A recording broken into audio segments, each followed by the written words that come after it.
কখনো কখনো অসাধারণ হয়ে ওঠে সাধারণ রান্নাটাও। যদি তুমি সঠিকভাবে রান্না করতে পারো তাহলে অল্প টাকার খাবারটাও খুব দামি খাবারের থেকেও বেশি দামি হতে পারে। হ্যালো এভরিওয়ান, আসসালামু আলাইকুম। কেমন আছেন সবাই? আশা করি ভালো আছেন। আলহামদুলিল্লাহ, আমরাও সবাই ভালো আছি। যে রেসিপিটা তোমাদের সাথে শেয়ার করছি, এটা আমার সবচাইতে পছন্দের একটা খাবার। এই যে চাল কুমড়া চাক ভেজে মশলা দিয়ে ভুনা করেছি, এটা কে কে খেয়েছো? আর যদি নাই খেয়ে থাকো তাহলে আমার রেসিপিটা দেখে একবার একটু ভুনা করে খেয়ে দেখো। চাল কুমড়ো চাক ভাজতে জন্য আমি চাল কুমড়োগুলো চাক চাক করে কেটে নিয়ে তারপরে লবণ হলুদ মাখিয়ে ভালো করে ভেজে নিয়েছি। অন্য একটা কড়াই তেল দিয়ে আমি পেঁয়াজগুলো ভেজে নিচ্ছি। তারপরে আমি মশলাগুলো আস্তে আস্তে অ্যাড করে দিই। রসুন, ধনে, জিরে আর মরিচ দিয়ে আমি একটা পেস্ট করে নিয়েছি। শুকনা মরিচ দিয়েছি কিন্তু, তারপরে আবার একটু গুঁড়ো মরিচ দিচ্ছি, এটা কালারের জন্য।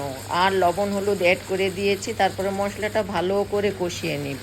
মশলাটা কষানো হয়ে গেলে তার ভিতরে ভেজে রাখা চাকগুলো দিয়ে ভালো করে মশলার সাথে মিক্সড করে নিচ্ছি। আর হ্যাঁ, মনে রেখো, মশলার সাথে মিক্সড করার পরে কিন্তু একটু পানি দিতে হবে, তা না হলে কিন্তু চাক ভাজির ভিতরে মশলাটা ভালো করে ঢুকবে না। পানিটা শুকিয়ে এভাবে যখন তেলের উপরে আসবে তখন আমি নামিয়ে নিব। দেখো আমার চাল কুমড়োর ভাজিটা কি সুন্দর হয়েছে, কি লোভনীয় হয়েছে।